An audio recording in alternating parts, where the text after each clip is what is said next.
Hello everyone, welcome to my channel. ఈరోజైతే ఈ model neck నేనైతే ఎలా కుట్టాలో, ఎలా కటింగ్ చేయాలో అయితే మీకు అర్థమయ్యేలాగా చెప్తానండి. అలాగే వీడియోకి వెళ్ళేసరికి ఇది వచ్చేసి ఈ బ్లౌజ్ పొడవు వచ్చేసరికి వెనక నెక్కు 15.5 ఇంచులండి. 15.5 ఇంచుల దగ్గర మార్క్ చేశాను. అలాగే లూజ్ వచ్చేసరికి చెస్ట్ లూజు 10 ఇంచులు ఉంది. అలాగే 2 ఇంచెస్ ఖర్చు కోసం వదిలానండి. అలాగే ఇది వచ్చేసి షోలర్ ఎంత ఉందనేసి 5.5 తీసుకున్నాను. అలాగే ఆర్మ్ డౌన్ అంటే చంక భాగం దగ్గర 6 ఇంచుల దగ్గర మార్క్ చేసి కట్ చేశానండి. ఇది శారీ బ్లౌజ్ నెక్ వెనక నెక్ డిజైన్ అనమాట. వెనక నెక్ డిజైన్ అయితే ఇప్పుడు మనం కుడదాము. దీన్ని అయితే ఇప్పుడు మొత్తం ఓవరాల్గా కుట్టయితే వేసేసుకోవాలి. మొత్తము వేసేసేయాలండి. 2 జాయిన్ చేసి పెట్టుకోవాలి. లైనింగ్ మెయిన్ క్లాత్ 2 జాయిన్ చేసి పక్కన పెట్టుకోవాలి. ఇప్పుడు మనము ఒక క్యాన్వాస్ తీసుకుందామండి, బక్రం. ఈ క్యాన్వాస్ పేపర్ పైన ఇప్పుడు మనం దీన్ని ఎలాగా నెక్ డిజైన్ చేయాలనేది నేను చూపిస్తాను. చూడండి, నెక్ని ఎలా మనము కటింగ్ చేసుకోవాలి అనేది ఇప్పుడు 2.5 దగ్గర ఒక మార్క్ చేసుకుందామండి, షోల్డర్ దగ్గర. ఇప్పుడు ఇది వచ్చేసి పొడవు, నెక్ పొడవు వచ్చేసరికి 9 ఇంచుల దగ్గర మార్క్ చేశానండి నేను. చూడండి, 9 ఇంచులు తీసుకున్నాను. అలాగే కింద నెక్ వెడల్పు 3 ఇంచెస్ దగ్గర ఒక మార్క్ తీసుకున్నాను. కింద నెక్ వెడల్పుగా వస్తే రౌండ్ అనేది బాగుంటుంది, డీప్గా. ఇప్పుడు మొత్తం క్రాస్గా ఈ విధంగా నేను చూపించిన విధంగా మార్క్ చేసుకోండి. మీరు కానీ పెన్ను కానీ తీసుకున్నట్లయితే మార్కింగ్ అనేది ఇంకా బాగా నీట్గా కనిపిస్తుంది. చూడండి, దీన్ని ఇప్పుడు ఒక కరువు షేప్లో రౌండ్ అనేది ఇప్పుడు రౌండ్ చేసుకుందాం. దీన్ని మార్క్ చేసుకునే దగ్గర బాక్స్ దగ్గర ఇప్పుడు మనము రౌండ్ షేప్ అనేది గీసుకుందాము. మార్క్ వేసుకున్నాం కదా, ఇప్పుడు 1.5 ఇంచు లేదా 1 ఇంచ్ అయినా సరే అక్కడ 1.5 ఇంచు దగ్గర నేనైతే మార్క్ వేస్తున్నాను. చూడండి, ఈ విధంగా మార్క్ వేసుకున్నానండి. మొత్తం 1.5 లెక్కన నేను మార్క్ వేస్తున్నాను. చూడండి, ఈ విధంగా మార్క్ వేసిన దాన్ని ఇది మార్కింగ్ మొత్తం ఈ విధంగా కలుపుకుంటూ డాట్స్ని మొత్తం ఈ విధంగా కలుపుకుంటూ ఒక మార్కింగ్ వేసుకోవాలి. చూడండి, ఈ విధంగా ఇప్పుడు వేసాం కదా, దీన్ని ఒక రౌండ్ అనేది వచ్చింది. ఇది ఒక పార్ట్ అన్నమాట. ఇది మనము సమోసా షేప్లో డిజైన్ చేసేదానికి ఇది ఒక పార్ట్. తర్వాత దీన్ని నెక్ రౌండ్ స్టిఫ్నెస్ కోసం అనేసి 1 ఇంచ్ దగ్గర మార్క్ చేస్తున్నాను. ఇది వెనక నెక్ కోసం అనేసి ఇదైతే మార్క్ చేస్తున్నాను. ఇదైతే డాట్స్ అన్నీ ఈ విధంగా మొత్తం కలుపుకుంటూ మళ్ళీ మార్కింగ్ చేయాలి. చూడండి, ఈ విధంగా ప్లెయిన్ బ్లౌజ్కి ప్లెయిన్ అంటే శారీకి ఎలాంటి కలరు లేదండి, only grey colour, light grey colour మాత్రమే ఉంది. అందుకనేసి ప్లెయిన్గానే డిజైన్ చేయమన్నారండి కస్టమరు. అందుకనేసి నేను కూడా ఏం డిజైన్ పెట్టాలో ఆలోచించి ఈ డిజైన్ అయితే కుదిరిందండి. చాలా బాగుంది డిజైన్ అయితే. కుట్టిన తర్వాత మీకు చూపిస్తాను ఎలా వస్తుందనేసి. చూడండి, ఇప్పుడు 1 ఇంచ్ దగ్గర మార్క్ చేసింది ఫస్ట్ కట్ చేశాను. తర్వాత 1.5 ఇంచెస్ దగ్గర మార్క్ చేసింది తర్వాత అయితే కట్ చేశాను. చూడండి, ఇప్పుడు 1 ఇంచ్ దగ్గర మార్క్ చేసింది ఇప్పుడు మనము లైనింగ్ పైన పెట్టి ఐరన్ చేసుకుందాము. ఇప్పుడు పేపర్ క్యాన్వాస్కి ఒక పాదమైన లేదంటే ఒక 1/4 ఇంచ్ దగ్గర క్లాత్ వదిలేసి మిగిలిన మొత్తం కట్ చేసేద్దాము. చూడండి, ఈ విధంగా కట్ చేసిన తర్వాత దీన్ని ఇట్లా మడత పెట్టి కుట్టు వేసుకునేస్తే ఫినిషింగ్ బాగుంటుంది. ఈ క్లాత్ వదిలింది దీనికోసమేను, లోపల మడత పెట్టి కుట్టేదానికి. చూడండి, నేను చూపిస్తాను ఎలా కుట్టాలనేసి. చూడండి, ఈ విధంగా మొత్తము లోపల మడత పెట్టేసి ఈ విధంగా మొత్తం కుట్టేయాలి. చూడండి, చాలా నిదానంగా ఈ విధంగా కుట్టడం రానప్పుడు చిన్న చిన్న టక్స్ పెట్టి కూడా కుట్టారంటే రౌండ్ అనేది కరెక్ట్గా తిరుగుతుంది. నేనైతే టక్స్ పెట్టకుండానే తిప్పేశానండి. లేదా మీ వల్ల కానప్పుడు టక్స్ పెట్టారంటే కరెక్ట్గా తిరుగుతుంది. ఇప్పుడు సెంటర్ మార్కింగ్ దగ్గర ఒక టక్ పెట్టేశాను. ఇప్పుడు లైనింగ్ మనం ఆల్రెడీ జాయిన్ చేసి పెట్టాం కదా, ఇప్పుడు మనం ఏదైతే క్యాన్వాస్ పేపర్ క్యాన్వాస్కి లైనింగ్కి 2 జాయిన్ చేసి పెట్టుకున్న పార్ట్ని ఇప్పుడు మెయిన్ క్లాత్ పైన పెట్టి రివర్స్లో కాకుండా మెయిన్ క్లాత్ పైనే ముందు పక్కనే ఈ విధంగా సెంటర్లోకి ఒక కుట్టు అయితే వేసుకున్నాను నేను. ఏమంటే అది కదిలిపోకుండా ఉంటుంది, జరగకుండా. తర్వాత ఇప్పుడు క్యాన్వాస్ పైన కూడా ఒక కుట్టు అనేది వేసుకుంటున్నాను చూడండి. ఈ విధంగా మొత్తం ఈ విధంగా కుట్టి వేసుకున్న తర్వాత దాదాపు ఒక పాదం మైన మందంతో వేసానండి చూడండి. ఇప్పుడు పాదం మందమైన క్లాత్ ఉన్నిచ్చి మొత్తము ఈ విధంగా కట్ చేసేయాలి. మొత్తం క్యాన్వాస్ ఆనుకొని అయితే కట్ చేయొద్దండి.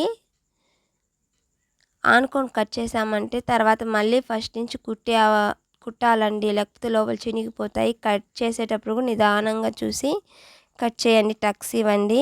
చూడండి ఈ విధంగా ఇప్పుడు క్యాన్వాస్ అనేది రివర్స్ తిప్పేసి ఎడ్జ్కి ఈ విధంగా అయితే కుట్టు వేసేయాలి.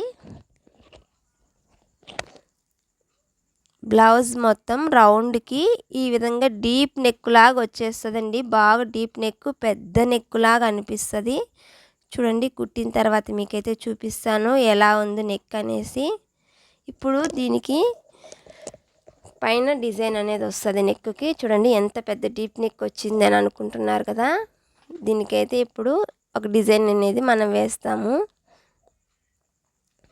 ఈ విధంగా పేపర్ తీసుకొని పేపర్ పైన మనం ఏదైతే క్యాన్వాస్ 1.5 ఇంచు కట్ చేసి పెట్టాం కదా ఆల్రెడీ మనం ముందుగానే, ఆ పేపర్ క్యాన్వాస్ తీసుకొని ఒక పేపర్ పైన మార్క్ వేసుకోండి. చూడండి ఈ విధంగా నేను ఏ విధంగా అయితే చూపిస్తున్నానో అలాగా ఒక మార్క్ వేసుకొని మొత్తం ఈ విధంగా రౌండ్ మనం ఎక్కడైతే మార్క్ వేసుకున్నామో అది మొత్తం ఈ విధంగా అయితే కట్ చేసుకోవాలి. పేపర్ పైన కట్ చేయండి, ఖచ్చితంగా పేపర్ పైనే కట్ చేయండి. ఎందుకంటే ఇది వేస్ట్ మళ్ళీ తీసేయాలండి, ఇది జాయింట్ అవ్వదు పేపరు. ఖచ్చితంగా తీసేసేదానికి వేస్ట్గానే తీసేయాలి కాబట్టి పేపర్ పైనే కట్ చేయాలి. ఇప్పుడు 2.5 ఇంచెస్ తీసుకున్నాను ఒక క్లాత్. బ్లౌజ్ ఏ కలర్ అయితే ఉంది కదా అదే కలర్ క్లాత్ నేను ఒక 2.5 ఇంచెస్ దగ్గర కట్ చేసి, వెడల్పు 2.5, పొడవుపు 2.5 అండి. ఈ విధంగా కట్ చేసి మొత్తం ఈ విధంగా మడిచేసి సమోసా షేప్లో కట్ చేసి ఈ విధంగా అయితే నేనైతే కుట్టుతున్నాను చూడండి. కట్ చేసిన వాటిని మొత్తం ఈ విధంగా కుట్టి పెట్టుకునేద్దాము. చాలా చేయాలండి, ఒక 25 చాలా పడతాయి. నాకైతే ఒక 40 పడినాయండి, 40 అయినాయి. ఇప్పుడు కట్ చేసుకున్న సమోసా షేప్ ఉంటుంది కదా, ట్రయాంగిల్ షేపు, ఇది ఫస్ట్ వెనక కొంచెం ముందు రౌండ్ కాకుండా వెనక రౌండ్ దగ్గర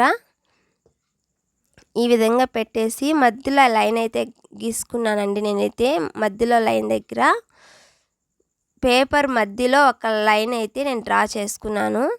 కనిపిస్తుందా మీకు వైట్ కలర్లో? అదైతే నేను మధ్యలో లైన్ డ్రా చేసుకున్నానండి. ఆ లైన్ పైనే కరెక్ట్గా పడేటట్లుగా ఈ సమోసా షేప్ అనేది ఆ మూల కరెక్ట్గా లైన్ పైన పడేలాగా నేనైతే కుడుతున్నాను. చూడండి ఈ విధంగా మొత్తము రౌండ్ మొత్తం ఈ విధంగా కుట్టేసుకోవాలి. చూడండి ఈ విధంగా మొత్తం కుట్టేయాలండి రౌండ్కి.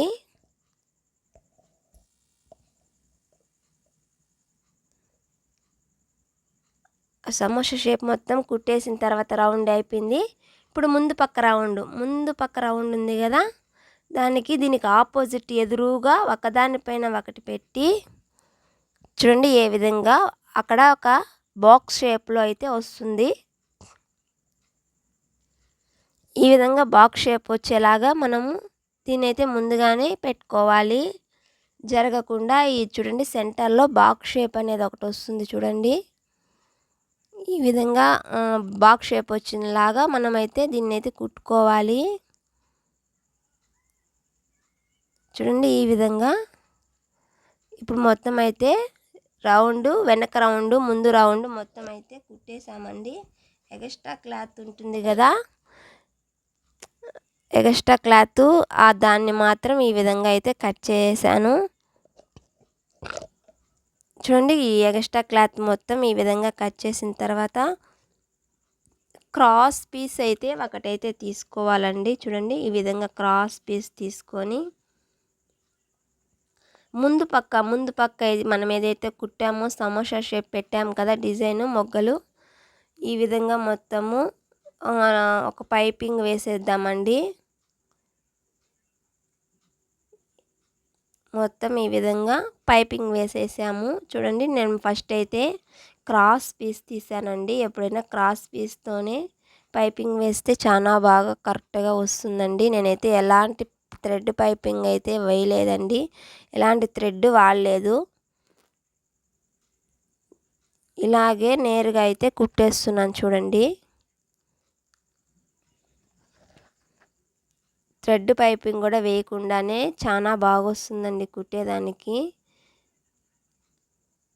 కాకపోతే కొంచెం లాగి నిదానంగా వెనకాల పీసులు ఎక్కడన్నా పడుతున్నాయా లేదా చూసుకొని నిదానంగా కుట్టండి. మీరు కానీ మన ఛానల్ ఫస్ట్ టైం చూస్తున్నట్లయితే ప్లీజ్ సబ్స్క్రైబ్ చేయండి. అలాగే వీడియో నచ్చినట్లయితే ఖచ్చితంగా లైక్ అయితే చేయండి. మీరు ఇచ్చే లైక్ వల్ల నాకు ఎంతో సపోర్ట్ చేసినట్లు ఉంటుందండి. ఖచ్చితంగా లైక్ అయితే చేయండి మీకు నచ్చినట్లయితే. చూడండి నేనైతే రౌండ్ ఈ విధంగా వచ్చేసింది చూడండి. ఆల్రెడీ మనం ముందుగానే వెనక పార్ట్కి ఈ విధంగా మనం రెడీ చేసి పెట్టాం కదా, దీన్ని కింద పక్క పెట్టి వెనక పార్ట్ పైన పెట్టేసి ఈ విధంగా అయితే మనం స్టిచ్ వేసుకోవాలి. ఎక్కడన్నా జరిగిపోతుందో లేదో చూసుకొని సేఫ్టీ పిన్ ఏదన్నా పిన్ను సపోర్ట్ చేసుకొని ఈ విధంగా కొంచెం నిదానంగా కుట్టారంటే ఎక్కడ జరగకుండా అనేది కరెక్ట్గా వస్తుంది డిజైను. చూడండి ఈ విధంగా ఎంత బాగా వచ్చిందో కదా. ఇప్పుడు ఫస్ట్ ఒక సైడ్ కుట్టాను కదా, ఇప్పుడు నెక్స్ట్ టైము సెంటర్ నుంచి చూడండి ఈ విధంగా సెంటర్ నుంచి మళ్ళీ రిటర్న్ ఇటు సైడ్ లెఫ్ట్ సైడ్ మనం కుట్టేసుకుందామండి. రైట్ సైడ్ ఇప్పుడు కుడుతున్నాను, ఇంతకుముందు లెఫ్ట్ సైడ్ కుట్టాను. ఈ విధంగా మొత్తం కుట్టేశారంటే అంటే పైనుంచి కింద లాస్ట్ వరకు వెళ్ళినప్పుడు అది కొంచెం తప్పు అనేది వస్తుందండి, కొంచెం లూజ్ వచ్చేసే అవకాశం ఉంటుంది. అందుకని ఎప్పుడైనా సెంటర్లోంచి ఇలాంటి డిజైన్స్ సెంటర్లోంచి ఇటువైపు సగం అటువైపు సగం అన్నట్లుగా కుట్టేసారంటే తర్వాత నేను డాట్స్ కూడా వేసేసానండి దీనికి. అలాగే పేపర్ని అయితే తీయొద్దండి, ఇప్పుడే అస్సలు పేపర్ తీయొద్దండి, ఇలాగే పెట్టుకోండి. తర్వాత దీనికి పేపర్ తీయకుండా ఇలానే ఉంచండి. ఫస్ట్ ఈ పైపింగ్ థ్రెడ్ ఒక డోరీ అనేది నేను తయారు చేశానండి. ఈ డోరీని ఒక 2 ఇంచెస్ దగ్గర ఒకటి, అలాగే 2.5 ఇంచెస్ దగ్గర ఒకటి, ఈ విధంగా చాలా కట్ చేసి పెట్టుకోవాలి. ఫస్ట్ అయితే ఒక 2 ఇంచెస్ దగ్గర ఉండేది ఒకటి పెట్టి, తర్వాత 2.5 దగ్గర ఉండేది ఒక పెద్ద సైజు ఉండేది పెట్టి, తర్వాత మళ్ళీ చిన్నది 2 ఇంచెస్ దగ్గర పెట్టారంటే ఈ విధంగా డిజైన్ అనేది వస్తుంది. దాదాపు 1.5 ఇంచు దగ్గర వదిలేసేయండి గ్యాప్ అనేది. ఈ విధంగా గ్యాప్ వదిలేసి 1 by 1 కూడా ఫస్ట్ 2 ఇంచెస్ దగ్గర పెట్టి 2.5 ఇంచెస్, తర్వాత 2 ఇంచెస్, ఈ విధంగా ఒక మోడల్ అనేది వస్తుంది చూడండి. డిజైన్ అనేది మనకి తయారవుతుంది. మొత్తం ఈ విధంగా రౌండ్ మొత్తం 1.5 ఇంచెస్ వదిలేసి గ్యాప్ ఇచ్చుకుంటూ ఈ విధంగా అయితే మనం మొత్తం కుట్టేసుకోవాలి. చూడండి ఈ రౌండ్ మొత్తం నెక్కి రౌండ్ వెనక మొత్తం ఈ విధంగా అయితే కుట్టేయాలండి. చూడండి ఈ విధంగా డిజైన్ అనేది చూడండి ఇప్పుడు ఎంత బాగా వచ్చిందో కదా. ఇప్పుడు ఎగస్ట్రా ఉంటుంది కదా చిన్నవి ఎగస్ట్రా ఉండేటివన్నీ కట్ చేసిన తర్వాత ఒక లేస్ అనేది ఇట్లా రౌండ్ తిరిగే లేస్ అనేది అయితే నేనైతే తీసుకున్నాను. సిల్వర్ కలర్ అయితే పెట్టానండి. అది కూడా కొంచెం గ్రే కలర్లోకే ఉంది, అందుకనేసి ఈ కలర్ అయితే తీసుకున్నాను. ఆ పీసులు అనేది మనకి కనిపించకుండా ఫినిషింగ్ అనేది నీట్గా ఉంటుందండి లేస్ పెట్టారంటే. మొత్తం ఈ విధంగా లేస్ కుట్టేసిన తర్వాత ఇప్పుడైతే ఒక చిన్న చిన్న పూసలు తెచ్చి ఈ విధంగా అయితే డిజైన్ చేశాను చూడండి. మొత్తం ఈ విధంగా డిజైన్ చేసి పెట్టాను చూడండి. ఇక్కడ పేపర్ తీయద్దండి, మొత్తం పూసలు కుట్టేసిన తర్వాత మాత్రమే పేపర్ తీయండి. మీరు మర్చిపోయి పేపర్ తీసారంటే డిజైన్ అనేది సరిగ్గానే రాదండి. చూడండి ఈ విధంగా పూసలు ఒకదానిపైన ఒకటి పెట్టి ఈ విధంగా కుట్టేసాను చూడండి నేను పూసలన్నీ. తర్వాత మనము ఇటు సైడు చిన్న చిన్న డోరీతో చేసిన వాటికి కూడా మనము ఈ విధంగా పూసలు దించేస్తున్నాను చూడండి. ఇవి కూడా వైట్ పూసలండి. వైట్ పూసలతోనే ఈ విధంగా మొత్తం నేనైతే కుట్టేస్తున్నాను. ఫుల్గా మొత్తం ఈ విధంగా మనము వైట్ పూసలతో డిజైన్ చేసాం చూడండి. చాలా బాగా వచ్చింది కదా డిజైన్ అనేది. ఇప్పుడు తర్వాత లాస్ట్ అంతా అయిపోయిన తర్వాత ఈ విధంగా పేపర్ అనేది తీసేయాలి. లాస్ట్లో తీయాలండి పేపర్ ఎప్పుడైనా కూడా. ఇంకా మనం షోల్డర్ జాయిన్ చేసుకున్నాక తీస్తే ఇంకా మంచిదండి. మీకు చూపించలేదు కానీ షోల్డర్ జాయిన్ చేసిన తర్వాత కూడా తీస్తే ఇంకా బాగా వస్తుందండి. షోల్డర్ దగ్గర జాయింట్స్ అనేది ఇంకా బాగా వస్తాయి. ఇంతకీ బ్లౌజ్ నచ్చిందా, చాలా బాగా వచ్చిందా, మీకు ఎలా అనిపించింది అనేసి కూడా కామెంట్ చేయండి. డిజైన్ బాగుంటే కూడా ఖచ్చితంగా కామెంట్ చేయండి. ఈ బ్లౌజ్కి నేను తీసుకున్న అమౌంట్ 400 అండి. మీరైతే ఎంత తీసుకుంటారు?